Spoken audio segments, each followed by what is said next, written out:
পাঠানকোটে drone দিয়ে হামলার চেষ্টা পাকিস্তানের। কাছে ধ্বংস করা হলো 3টি পাক ড্রোন।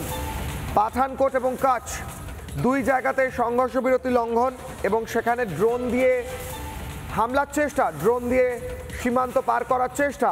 প্রত্যেকটা ড্রোন ধ্বংস করেছে ভারতীয় বাহিনী। ভারতের এয়ার ডিফেন্স সিস্টেমে ধ্বংস হয়েছে প্রত্যেকটা drone.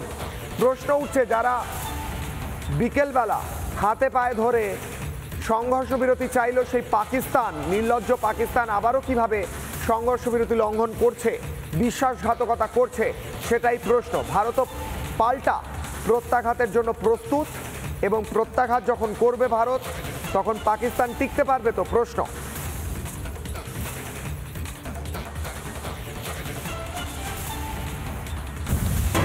Back to back breaking Republic বাংলায় সকাল 7টার বুলেটিন। শ্রীনগরের লালচকে দেখা যায় ড্রোন, লালচকের আকাশেও ড্রোন দেখা যায়। সেই ড্রোনগুলিকেও নিষ্ক্রিয় করা হয়। শ্রীনগরের লালচকে সংঘর্ষ বিরতির পর ফের ড্রোন দেখা যায়। পাকিস্তানের তরফে হাতে পায়ে ধরে, ভারতের হাতে পায়ে ধরে অনুরোধ করা হয়েছিল, দয়া করে সিজ ফায়ার করুন, দয়া করে সংঘর্ষ বিরতি করুন, আমরা আর পারছি না। তারা আবার বিশ্বাসঘাতকতা করেছে। এবার কি পাল্টা ফের শাস্তি দেওয়ার সময় এসেছে? কারণ পাকিস্তানের তরফে নির্লজ্জভাবে আবারও সংঘর্ষ বিরতি লঙ্ঘন করা হয়েছে। শ্রীনগরেও পাকিস্তানি ড্রোন দেখা যায় লালচকের আকাশে।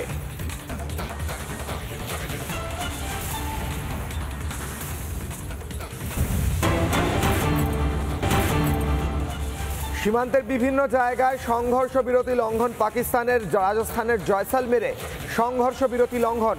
সীমান্তের ওপার থেকে হামলার চেষ্টা পাকিস্তানের। এই মুহূর্তে বিগ ব্রেকিং। বারবার জয়সালমীর হোক কিংবা কাশ্মীরের বিভিন্ন সেক্টর, সেখানে সংঘর্ষ বিরতি লঙ্ঘনের চেষ্টা করেছে পাকিস্তান। নিজেরাই সংঘর্ষ বিরতি চেয়ে ভারতের হাতে পায়ে ধরেছে, তারপর খানিকক্ষণের মধ্যে গদ্দারিও করেছে, বিশ্বাসঘাতকতাও করেছে পাকিস্তান। রাজস্থানের জয়সালমেরে সংঘর্ষ বিরতি লঙ্ঘন করেছে পাকিস্তান। সীমান্তের ওপার থেকে হামলার চেষ্টা পাকিস্তানের প্রতিহত করেছে ভারত, এবং প্রত্যাঘাতের জন্য পাকিস্তান তৈরি কিনা সেই নিয়েও প্রশ্ন উঠছে। কারণ প্রত্যাঘাত ভারত করলে পাকিস্তান সইতে পারবে তো?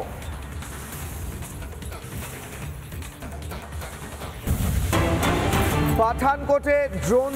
নানা ধরনের কন্টেন্ট দেখার জন্য লাইক করুন, শেয়ার করুন আমাদের ফেসবুক পেজ, সাবস্ক্রাইব করুন আমাদের ইউটিউব চ্যানেল। পাশাপাশি অন্যান্য ব্রেকিং নিউজের জন্য অবশ্যই চোখ রাখুন রিপাবলিক বাংলায়।